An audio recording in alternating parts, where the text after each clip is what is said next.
Еми, много лесно заобикаляме тази спънка, като се сетим за популярната и доста легитимна теория, че не само цифрите пред името, а и самото име Джеймс Бонд е кодово название, което позволява на десетките вече агенти и съответно актьори да се превъплъщават в него, без да прецакват таймлайна на безкрайната история на Иан Флеминг.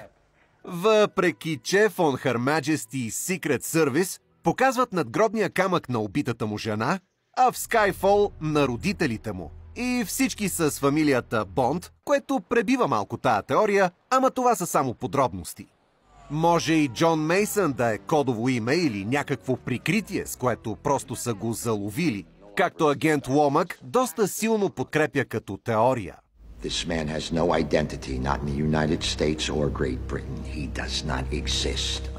Даже във филма има кадър как ФБР пускат името Джон Мейсън за проверка в базата си и нищо.